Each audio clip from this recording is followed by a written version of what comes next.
Welcome to CityCast Denver. I'm Bree Davies, and you're listening to Mayoral Madness, our effort to get to know all 17 candidates who want to be Denver's next mayor. Today, I'm speaking with Councilwoman Debbie Ortega. Debbie, welcome back to the show. Thank you. Thank you. It's always a pleasure. So, you've been campaigning all over the city. I also know you, like me, have lived here for your whole life. You know the city really well. So, I wonder, is there something new that you've encountered on the campaign trail, a new place, something that you love that you didn't know about before? Wow, there's a little about our city that I don't know about, just because, being an at-large member, I get to travel across the whole city. I love to play golf. I have not had time to do any of that, hoping that at some point in the future I'll have an opportunity to do that. But we have some amazing golf courses in our city owned by Denver. City Park Golf Course. If you haven't been there, the views from the clubhouse are just amazing of the mountains, and they have good food. So I think maybe that just to share as a place to encourage people to check out if they haven't done so. The other thing is, if you haven't played there, typically the tee times are really hard to get. Most people wait till midnight when they open up the opportunities to book your tee time, to book them at midnight so that they Oh, can. really? It's that Yeah, hot. Okay. it, it's in demand for sure. Okay, that's an interesting one, I have to say. I feel like they have, is this the newer, do they have a newer clubhouse? Is it It's like, brand new. The whole that's the right. whole golf course was completely redone with a professional, golf course designer, and they built a new clubhouse there as well. And there's good parking there too. It's directly across the street from the Denver Zoo, so if people can't find parking in the clubhouse, sometimes they park across the street at the zoo. Yeah, there's a whole bunch to do right in that area. Debbie, why do you want to be mayor? This is a challenging time that our city is going through, and I have been with this city since basically 1987 as a council person. 1979, yes, so I'm really dating myself here, was when I had my first job with the city working for a city council person, Sal Carpio. And when he decided not to run, I ran for his seat and I represented that area for 16 years. What area was that, just for folks who maybe don't know? It was District 9. The boundaries are drastically different today than they were back then. It included, it was a crescent shaped district that went all the way to Mississippi along the I-25 and Cherry Creek corridor. Whoa. Yeah. And so it took in the Gates site, Broadway Marketplace, The old Baker, gate, Lincoln, the old Gates rubber factory. Right. Okay. not all of it, but part of it. And then it took in lower downtown, the Auraria campus, and then it covered part of North Denver and then the Globeville, Lyria, Swansea neighborhoods, all the way up to Colorado Boulevard along the I-70 corridor. So it was a huge district, a district that had a lot of growth opportunities. A lot of planning took place to build out the Central Platte Valley. And the first issue that I had to dive into when I got elected was bringing the property owners and the preservation community together to create the Lower Downtown Historic District.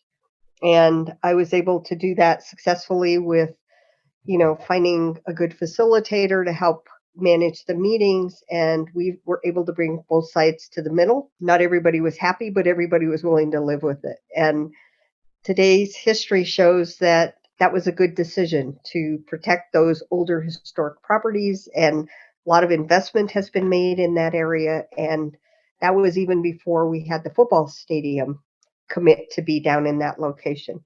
So I worked on a lot of big projects like the football stadium, You know the city historic well, is what it cleanup, sounds like. a Yes. lot of different issues. And so this is a time where I think it really matters to have someone that understands how to get things done, the inner workings of the city. And I've been a collaborator and building relationships with people. Everything we do is relational. And so being able to continue to build relationships with people, not just within our city and within our neighborhoods and our businesses, but with our regional neighbors, which is critical to how we're going to solve homelessness, how we're going to address the needs of our unhoused population, how we're going to get at addressing congestion, traffic, and air quality. I want to get us to attainment with the Clean Air Act so that people in our communities who live near highways are not being impacted by the pollution. So those are just some of the issues that I've worked on. I would continue to lead on. The last piece I want to mention is when you look at the top issues that we're all talking about, crime and safety, the needs of our unhoused population, the needs of missing middle folks like firefighters and bus drivers and teachers who can't afford to live in Denver. I want to address that price point of housing at different levels, not, so that we are meeting the needs of our population. And so part of that is, looking at how we do that through manufactured housing. The other piece I want to add is how we're addressing the issue of guns and crime, and then the deadly drugs that are on our streets that are also impacting our schools, and get those out of our city by working with the different crime task forces that work regionally and bring them together in a more unified way to be more impactful in dealing with that, as well as the car thefts and the catalytic converter thefts that are going on, so that we get our city back on track and no longer people are afraid to live in our city. They're afraid to go downtown. And these are all solvable problems. So that is a long answer to your question, but it's that experience more than anything that I think really matters this time more than ever. Well, you've touched on a lot of different issues that I know voters are concerned about, and I'm kind of curious. You brought up catalytic converters, car thefts. That seems to be this thing that we don't have a solution for. We don't have an answer, and folks are really frustrated. Do you have a plan or an idea on how we can handle the car theft situation in Denver? Well, as you know, Bree, the penalties for that were reduced.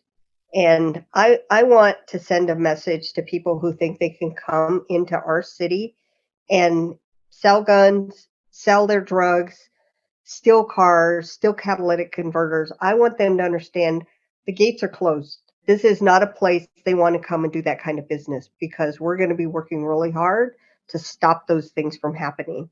And to some degree, to how we do that is we have to address the staffing levels that are at an unprecedented low, both in our police department and our sheriff's department. I also, believe that the STAR program that we have in our city is doing a good job in addressing people in crisis at the moment by not having to have a police officer respond. But if that person is unhoused and they have a crisis today, they're going to continue to have a crisis until we have treatment beds to put those individuals into.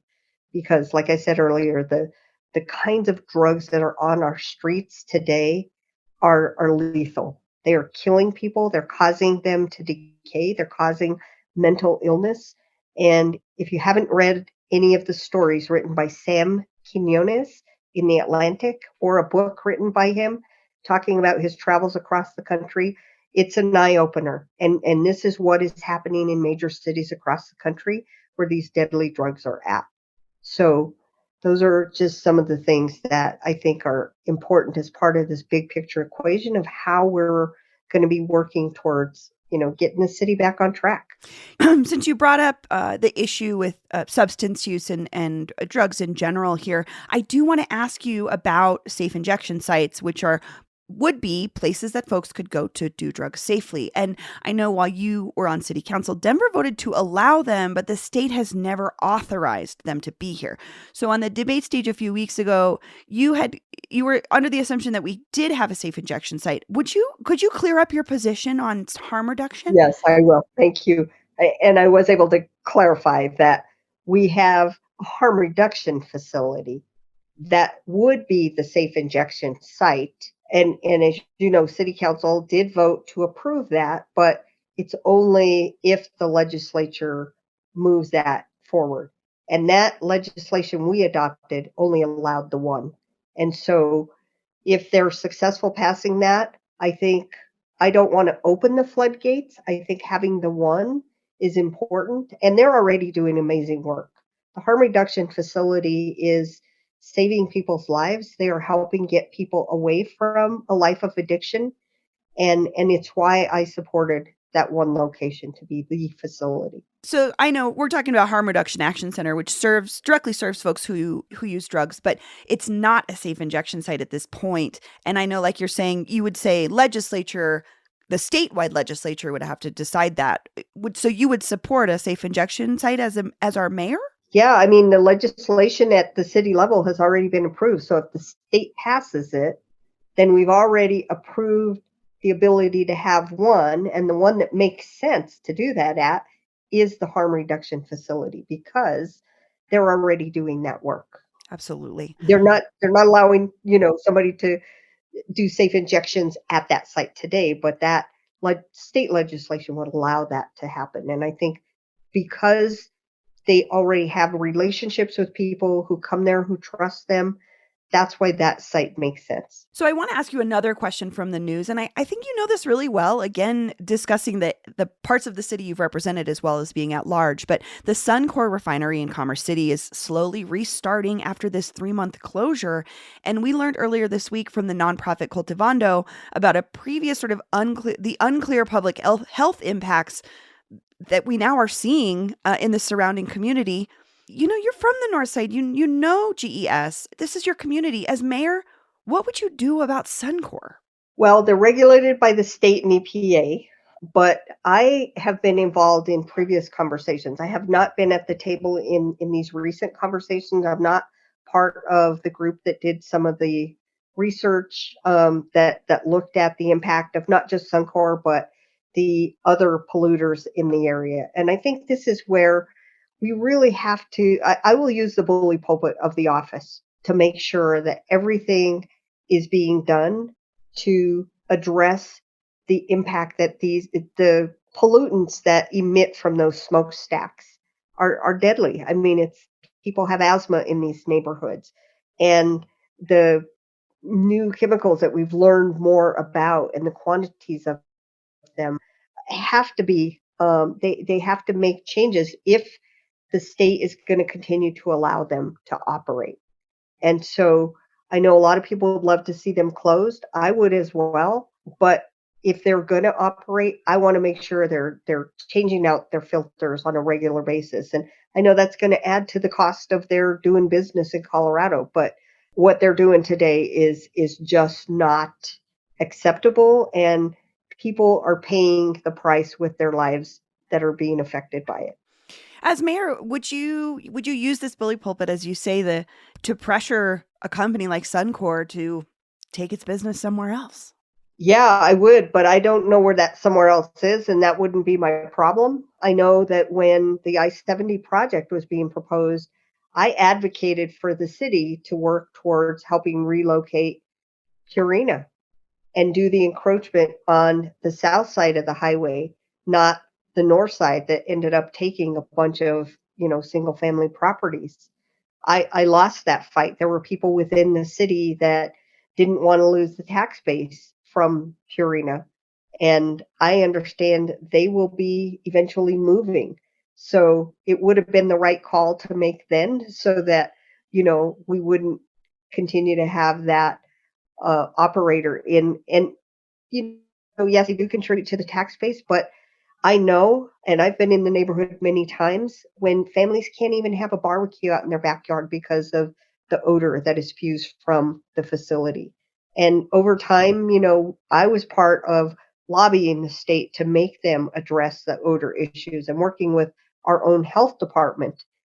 But I think eventually that site is going to be gone, and who knows what happens with that property. But these are examples of using the bully pulpit from the office that will continue to make a difference. And I have absolutely no problem, being able to rattle the cage of a CEO of a company to encourage them to move or do other things they have to do. But ideally, Suncor should not be this close to the core of our city and neighborhoods. Speaking of that area, we've had you on the show before. I spoke to you about a year and a half ago when you were supporting Mayor Hancock's proposal for a new arena at the National Western Center. Voters ultimately said no to that proposal. And I wonder, you've been on council a long time. Did that vote surprise you at all? It didn't surprise me because of the fact that, and I think a lot of it goes back to how this was even rolled out to the community. Initially, when the administration was talking about doing yet another bond issue, they wanted the stock show to be part of that. And my recommendation to them was, well, then you need to lead all these conversations in the community with that and let them know there's room to add more things to this bond package that can meet some of the needs in their neighborhoods. They chose not to do that. And I think that hurt significantly because it meant they had to fight to then get the stock show as one of those offerings for the voters to make a decision on. And some of my colleagues didn't support it. There were some people in the neighborhood, and I know from many conversations I've had, there were a lot of people that supported it, but there was a small group that led that effort, hired somebody to basically, run the campaign in opposition. And to their credit, they did a good job in being successful in not allowing that to move forward.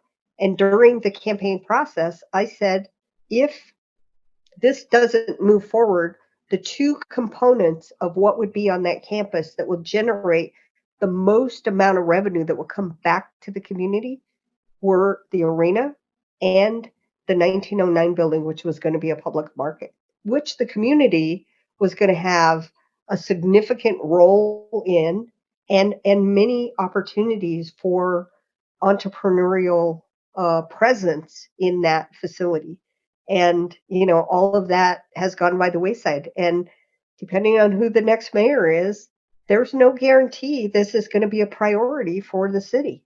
And we made a commitment when I came on in 2011, and the previous mayor, interim Bill Vidal, had made a commitment that this facility was going to go out and be part of Gaylord. And 13 of us signed a letter, sent it to Hancock as soon as he was elected, and said, hell no, we don't support that.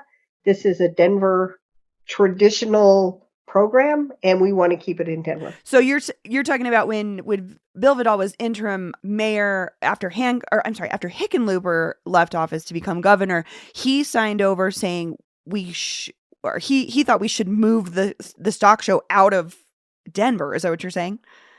To Aurora, and it would have been part of the Gaylord The Gaylord development development. next to Okay. the airport.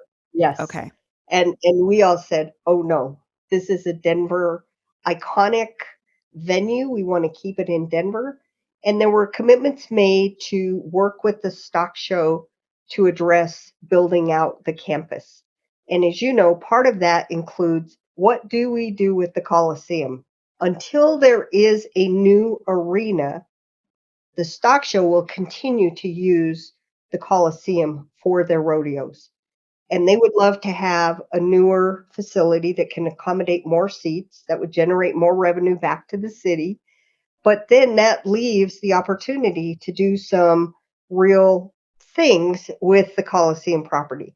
It's not known whether there will be a big fight to try to preserve the building, but there's 30 acres of land. It's got to be cleaned up, so it won't be cheap.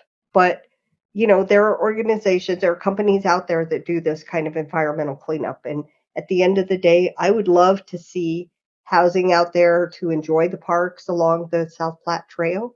But there will be opportunities, and the community is already engaged in those conversations about what they would like to see there. I think to have the land turned over to the community, and I was originally a person advocating for that, but as I have seen the costs, even private developers pre-COVID who were looking at doing development on that site kind of threw their arms up and said, this is going to be too costly.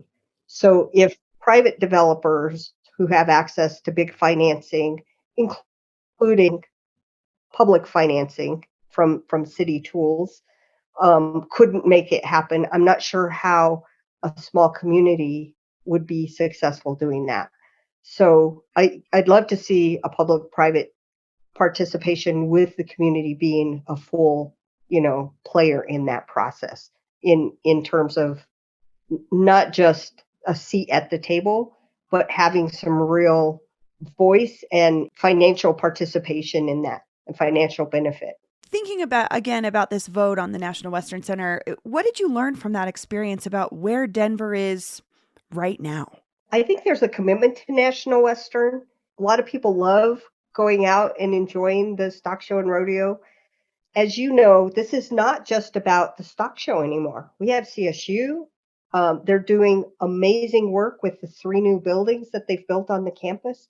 A lot of that is focused around food and water and animals, and how do we have a sustainable environment that we can leave to future generations. The arena and the 1909 building are a component of all of that at some point in the future. But this is an amazing opportunity for our community. I mean, CSU is providing scholarships to kids in these neighborhoods. National Western has historically done scholarships. CSU's interest is to get them interested into, these different areas that I just described. But I think there's more work yet to be done to try to build out this campus in a way that it was initially envisioned, that will provide opportunities not just for these neighborhoods but for the broader community. And if you've ever heard Dr. Frank talk about his vision for this whole campus, he wants to solve world hunger. So that's just an example of the magnitude of the thinking of what this campus can do for Colorado and for the world. I'm glad that you brought up the Solve World Hunger idea, because I think back to my conversation with Alfonso Espino and Sarah Lake from the No on the Arena initiative. And Alfonso's from the community, and he would say, I want a grocery store before I want an arena where other people can come and do things around agriculture. What would be your response to that? Well, the 1909 building was going to be a public market that was going to bring all of those offerings to the community, bring in local farmers. And as you know, we have some amazing programs here in our city, like Revision, like the Grow House. And many of them have a relationship with a lot of the local farmers as well, the ones that are in Adams County and Weld County that also try to bring their product to market. Many of them supply the farmers markets that we have around the city. And so I think that would have been another way. And there were already conversations that were had. I sat on the committee that looked at what the vision for the 1909 building would be. And part of that was making sure that SNAP benefits would be accepted, and that there was participation opportunities for people from the community who worked in the food industry, who had their own restaurants, or in some cases they were the women who were working at Comal who would want to have their own shop in the market. So I think all those opportunities right now have been lost because that building doesn't exist as the public market today. So that would have not been a grocery store. It would have helped fill the gap. But I agree. I think there is a need for a grocery store in these communities. And unfortunately, the decisions get made by the operators, and they always look for rooftops, and they look for mass, of people that will support their grocery stores. There is a Whole Foods over there, but that's not at a price point that the average person in these neighborhoods can afford.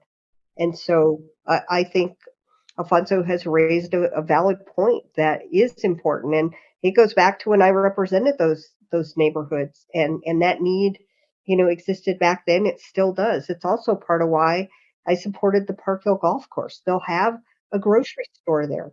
It is closer than these folks having to go all the way to Commerce City to buy their groceries. But I will push back a little and say that the developers can't promise that grocery store, because, like you're saying, the grocery operators have to make that decision.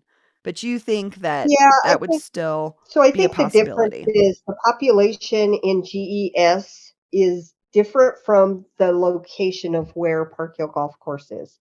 It's surrounded by a lot more rooftops today, and will have additional rooftops that will sustain a grocery store at that location. And you're saying rooftops like population. There's Yes, enough of a correct. population there. Okay. I could I could talk to you about this for hours, but let's move on to your platform. I read a policy on your platform about homelessness, and what I gather is it sounds like you'd like to continue the sweeps, connect folks with services, and like you said, work with regional partners. So folks outside of Denver thinking about this homelessness issue holistically. But I would say it sounds a little bit to me like it's what Hancock is doing right now or the administration is doing right now. If you were elected mayor, Debbie, what would you do differently? So it's not true that we're actually working with all of our regional neighbors because today Denver receives the lion's share of people from the metro area in our city, and Denver taxpayers are bearing that cost. I think Aurora is the exception today. They have a shelter, they're doing more, they're bringing online some small, I don't know if you'd call them tiny homes, but they're working on that kind of effort. I know the provider that's doing a lot of that work with the city of Aurora. But the 250 beds that will be opening at Ridgeview, which is state-owned property that's on 500 acres. Where's that? It's in Arapahoe County. Oh, I've never okay. been to the exact site, so I Sure, can't but tell you exactly where it's it's at, but close. Yeah. it's in Arapahoe County. And those treatment beds will be critical for what I just described earlier about people who really need the mental health treatment bed and the substance abuse. And again, STAR's doing a great job, but that person, until they get that, intensive treatment that helps get their life back on track, I'm not looking at putting somebody in an institution. We got away from that a long, long time ago, but those treatment beds become critical to help somebody get their life stabilized. I've had family members that have had substance abuse issues, and it's not easy, and it really does take these intensive programs to help them get their life together. You would The say other piece, the that other would be piece one of this, approach. I'm sorry, go ahead. the other piece of this Yeah. is something I've been working on, and this is where and how helping them get back to employment is a critical part of the big picture. During my Denver Road home days, we got 200 people employed in downtown motels. It changed their lives. And most of them are still working in these hotels. A number of them are supervisors. They no longer felt invisible to the rest of the world. It rebuilt their sense of self worth and pride and purpose in what they were doing, in being part of something bigger than themselves.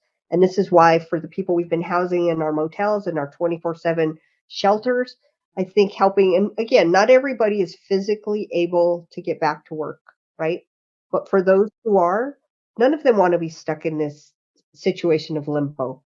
And we have the tools to be able to help with that. That is part of what I want to do in helping move people to self sufficiency. At the end of the day, when these federal dollars run out, we will not be able to sustain these costs with the city's general fund.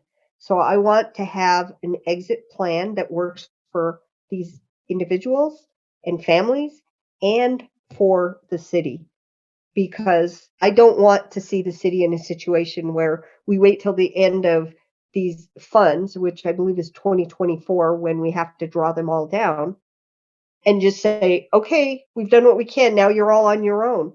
I want to have a plan and a program in place that works with these individuals to assist them in helping themselves.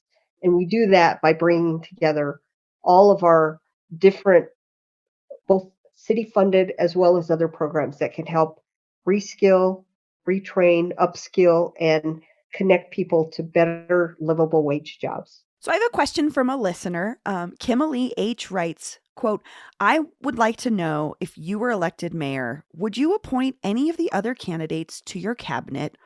If you would, who would that be and why? So, first of all, I've made no commitments to anybody for any position. And I think that it's important to have a fair and open process for how I will select those individuals.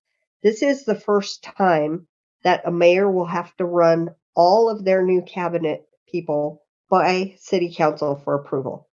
We've had a couple of appointments that have come up as under Mayor Hancock's term that have left that have had to be approved by council, but the whole slate, this is the first time that a mayor will have to have all of those approved. And this is an issue that I supported and helped push for, that the voters approved, because I think that balance of power is very important between the mayor, the strong mayor, weak council form of government that we have in Denver. So that's the process that I would use in making. I think we have some good candidates that are running, but I've not had conversations with anybody about, I would love to have you on my cabinet. I would have those conversations once I know I'm in the runoff.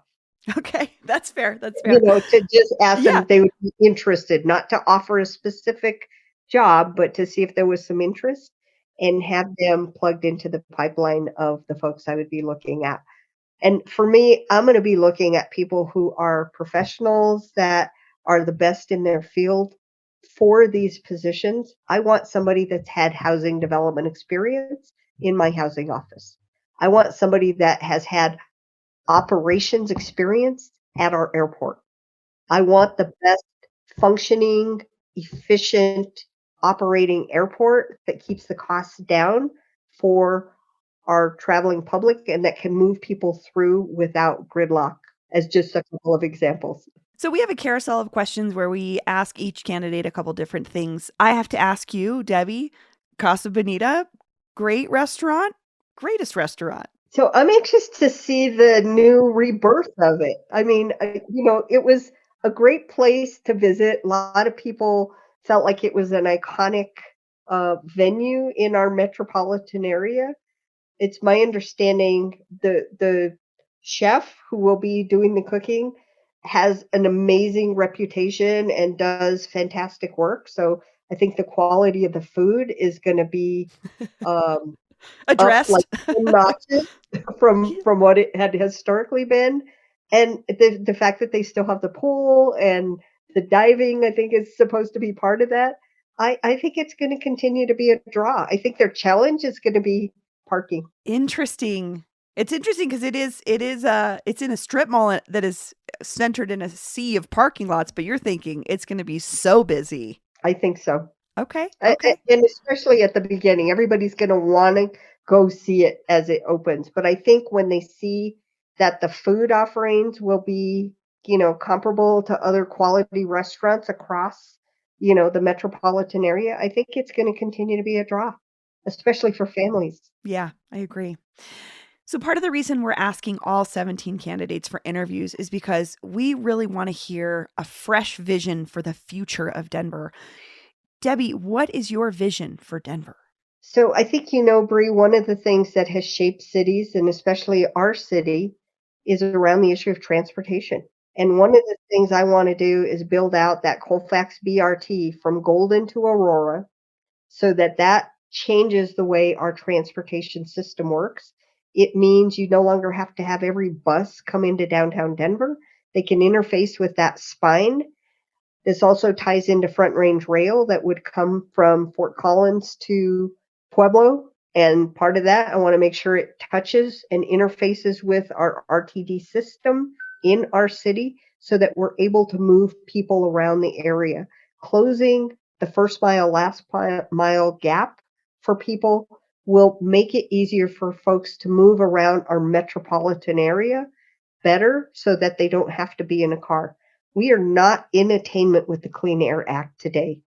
And if we're all working together, and this gets back to my regional collaboration on lots of different issues, this is where I think we all need to lean in and work together to look at how we solve that problem. And then in return, that also addresses the health impacts to people who are being affected by the brown cloud. So transportation, we've done that with the airport. I think looking at how that Front Range Rail can be built out. Ideally, I would love to see how we can work with our neighbors to the north and provide the opportunity for them to get benefits by relocating the central main line of rail traffic that comes through our city and be able to take the petroleum tank cars that come through and sit in our city away from the most populated area of our state. And so those are the other components of this transportation vision that I would love to see built out over time. So you're talking about not just like public transit rail, like you said, the Colfax bus rapid transit, expanding it from just Denver to Aurora to Golden, the full strip of Colfax. But then you're also talking about rail running through the city that might be carrying dangerous chemicals and to avoid situations like we saw in Ohio. Exactly. Okay. Debbie, where can people learn more about you and your campaign? You can go to my website at debbieortega.com. And we've got all my platform information on there. So issues we have not talked about today, you can look at what I've done in the past on those issues and what I plan to do in addressing them moving forward as the mayor of Denver. And I would be honored to have the support of your listeners. And like I said earlier, this is a time where having some experience with somebody that knows how this city works, has been doing this for the last 40 years. Denver's a different city than it was 15 years ago when Mayor Hickenlooper left. And I know what it takes to make a difference. Been part of moving our city out of different recessions. And I know I can do this job. And I can only do it with the support of people across the city. So I appreciate the opportunity to come on your program and do this outreach to your listening audience. So thank you very much. Councilwoman Debbie Ortega, thank you so much for joining me. It's been a pleasure. Thanks, Bree. We hope you enjoyed this episode of Mayoral Madness. What we hope is a 17-part interview series with all the candidates on the ballot to be Denver's next mayor. We're planning to publish these interviews each week leading up to Election Day on April 4th, and we'll be providing more news and analysis during the week. Subscribe to CityCast Denver and learn more about Mayoral Madness at denver.citycast.fm. We'll be back soon with even more mayoral candidates who want to lead the city.